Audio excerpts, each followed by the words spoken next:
आज की इस विशेष प्रेस वार्ता में आप सबका स्वागत है। आज हमारी खुशकिस्मती है कि हमारे साथ अनुराग ठाकुर जी, पूर्व में केंद्रीय मंत्री, member parliament, Bharatiya Janata party की शान, युवाओं में खास करके चहेते नेता भारतीय जनता पार्टी की, आज हमारे बीच में हैं। और बजट जो श्रीमती निर्मला सीतारमण जी ने पेश किया, उसके बारे में अपना व्यक्तित्व रखेंगे। अनुराग जी के व्यक्तित्व रखने के बाद मैं एक एक करके नाम बुलाऊंगा, जो क्वेश्चंस जो हैं वो पूछेंगे। तो एक आदमी सिर्फ एक ही क्वेश्चन पूछे और क्रमबद्ध तरीके से पूछे, मेरी आपसे ये रिक्वेस्ट रहेगी। अनुराग जी। माननीय अध्यक्ष जी, माननीय सुनील जी और उपस्थित सभी मीडिया के मेरे बंधुओं,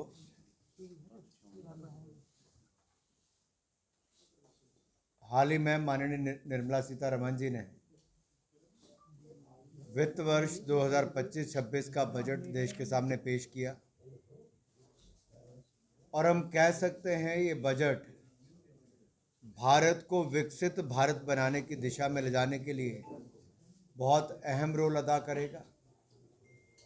और जो संकल्प माननीय प्रधानमंत्री जी का है कि 2047 में या उससे पहले भारत एक डेवलप्ड नेशन के रूप में, एक विकसित भारत के रूप में बनकर उभरे, और बहुत सारे पहलुओं को उसमें ध्यान में रखकर बजट को लाए हैं। अगर आप पिछले 10 वर्ष मोदी सरकार के देखेंगे तो पहले दिन जो मोदी जी ने कहा था वो पिछले 10 सालों में करके दिखाया। कहा था गरीब की, मजदूर की, महिला की, जवान की, किसान की सरकार होगी, वो करके दिखाया। 25 करोड़ गरीबों को गरीबी रेखा से पिछले 10 वर्षों में बाहर निकाला है। 12 करोड़ जहां एक और रसोई गैस के सिलेंडर दिए, 13 करोड़ घरों को नल से जल दिया, 4 करोड़ पक्के मकान बनाए और 60 करोड़ लोगों को मुफ्त में इलाज दिया, 80 करोड़ लोगों को अनाज दिया। तो इस बजट में मध्यम वर्ग को एक बहुत बड़ी राहत दी, जो किसी ने सोचा नहीं था, जिसके अनुमान तक नहीं लगाए गए थे। उस सोच से भी ज़्यादा बढ़कर नरेंद्र मोदी जी ने 12 लाख रुपए की आमदन तक जीरो टैक्स कर दिया है, जीरो टैक्स। और एक कारण आप देखिए, कांग्रेस की सरकार थी तो 2014 तक भी 2 लाख रुपए की आमदन के बाद आपको टैक्स देना पड़ता था, लेकिन पिछले 10 सालों में 2 लाख से बढ़ा के 7 लाख तक लाए और 7 लाख से सीधा 12 लाख तक लाके जीरो टैक्स कर दिया। यानी कि अगर आप हर महीने 1 लाख रुपया कमाते हो तब भी आपको कोई टैक्स नहीं देना पड़ेगा। हमें दुनिया के बहुत सारे देशों में जाने का अवसर मिलता है, वहां कितना ज़्यादा टैक्स लगता है, और भारत में मध्यम वर्ग को बहुत बड़ी राहत दी। इसके साथ साथ मान लीजिए आपको किराया मिलता है तो उस पर भी TDS जब कटता था तो लगभग 2.5 लाख रुपए पे कटना शुरू हो जाता, अब 6 लाख तक उस पर नहीं कटेगा। हमारे वरिष्ठ जनों के लिए 50,000 रुपये के बजाय अब 1 लाख रुपए तक उनकी जो ब्याज की आमदन है वहाँ तक कर दिया है। और यही नहीं, जो हमारा सूक्ष्म लघु उद्योग है उसके लिए भी जो अब आंकड़े दिए गए हैं, उसकी क्वालिफिकेशन क्राइटेरिया क्या होगा। जहां एक और उसमें निवेश 2.5 गुना, तो उसकी टर्नओवर 2 गुना होगी, तो उसको उसकी नई जो टर्मिनोलॉजी रखी है वो उसमें आता है। माइक्रो एंटरप्राइजेज में पहले 1 करोड़ रुपए तक की इन्वेस्टमेंट गिनी जाती थी, अब वो बढ़कर 2.5 करोड़ रुपया हो गई। उसकी टर्नओवर जो 5 करोड़ मानी जाती थी अब बढ़कर 10 करोड़ हो गई। स्मॉल एंटरप्राइज जो 10 करोड़ रुपया थी अब उसको बढ़ाकर 25 करोड़ कर दिया है। और जो टर्नओवर है उसको भी 50 करोड़ से बढ़ाकर 100 करोड़ रुपए की टर्नओवर उसको जाना जाएगा। और जो मध्यम मीडियम एंटरप्राइज है उसको इन्वेस्टमेंट 50 करोड़ से बढ़ाकर 125 करोड़ और टर्नओवर 250 करोड़ से बढ़ाकर 500 करोड़ कर दी है। इसी तरह से एक्सपोर्ट प्रमोशनल काउंसिल सेटअप की जाएगी, मिशन जो बनाया गया है, और इसमें फाइनेंस मिनिस्ट्री हो, कॉमर्स मिनिस्ट्री हो, एमएसएमई मिनिस्ट्री इसका हिस्सा रहेंगे। Custom duty, life saving drugs, 36 ऐसी तरह की दवाइयाँ जिससे आपका जीवन बचाया जा सकता है, अब उस पर कस्टम ड्यूटी शून्य कर दी गई, बिल्कुल ज़ीरो। और कंसेशनल जो कस्टम ड्यूटी वो 6% एडिशनल लाइफ सेविंग ड्रग पे की गई है। नया इनकम टैक्स बिल आएगा और इसके लिए स्टैंडिंग कमेटी एक बना दी गई, एक कमेटी को दिया गया ताकि वो अपना सुझाव इस पे लिख के दें। यही नहीं, जो हमारे किसान मित्र हैं, हमारी पार्टी किसानों की आमदन को दुगना करने के लिए प्रयासरत है। स्वामीनाथन कमेटी की रिपोर्ट को हमने पहले लागू कर दिया था।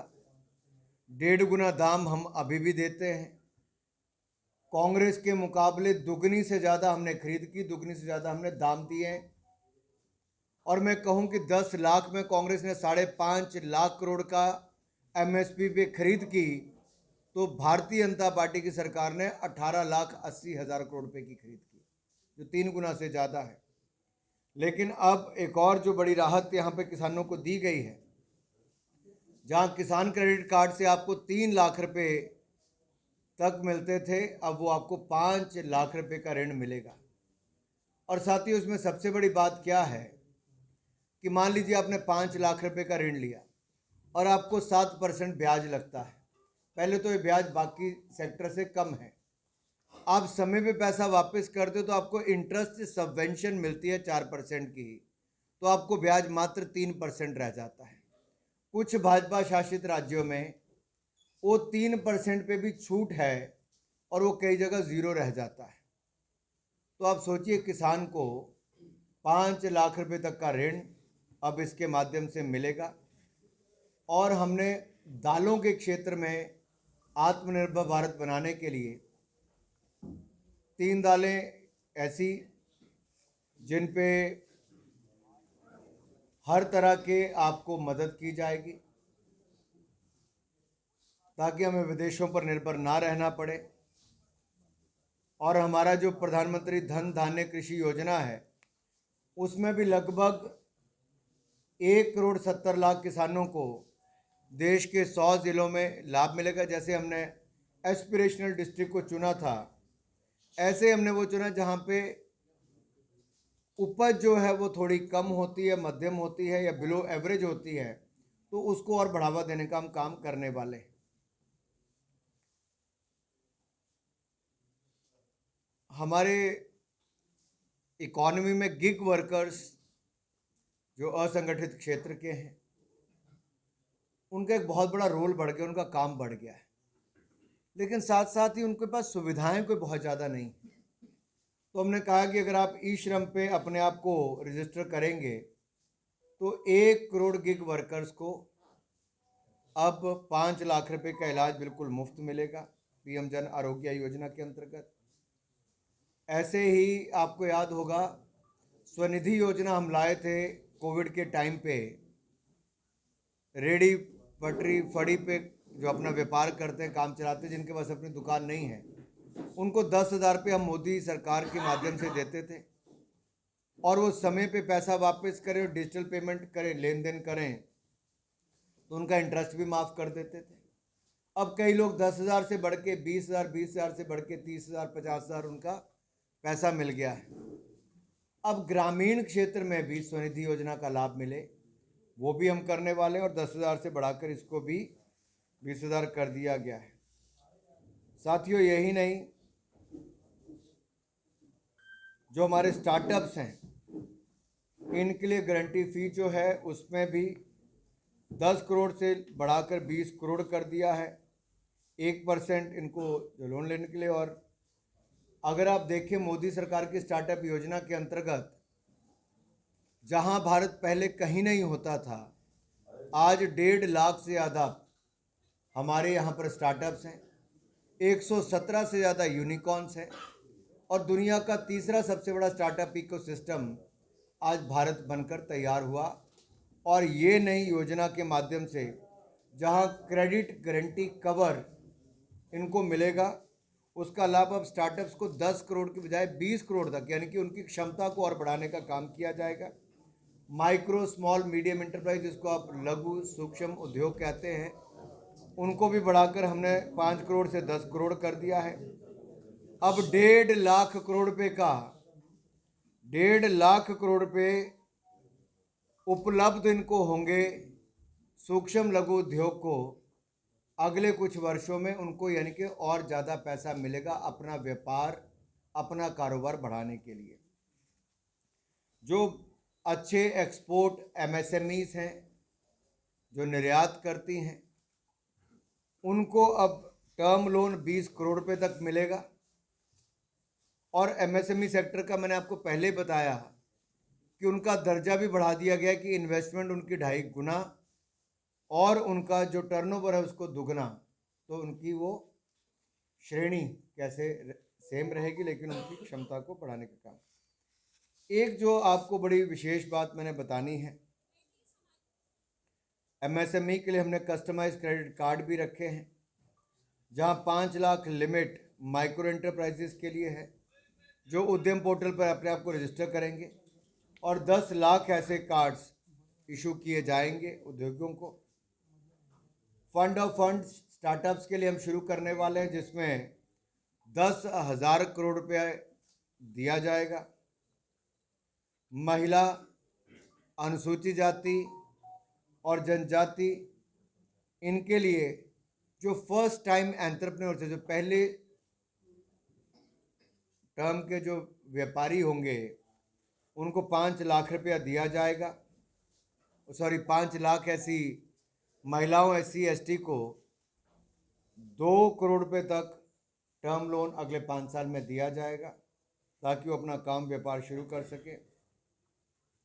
ऐसे चमड़े के क्षेत्र में और फुटवेयर, जूते बनाने के क्षेत्र में भी एक नई प्रोडक्ट स्कीम लॉन्च की गई है, जहां 22 लाख लोगों को जो लगभग रोजगार मिलेगा और टर्नओवर लगभग 4 लाख करोड़ और एक्सपोर्ट 1.1 लाख करोड़ है। इन सबको इसका लाभ मिलने वाला है। तो बेसिक कस्टम ड्यूटी जो ब्लू वेट लेदर है, जिसकी कमी यहाँ पर होती है, उसको अब फुली एग्जेम्प्ट कर दिया गया है, ताकि हमें वो मटेरियल ज़्यादा से ज़्यादा मिल सके। हम यहाँ वैल्यू एडिशन करके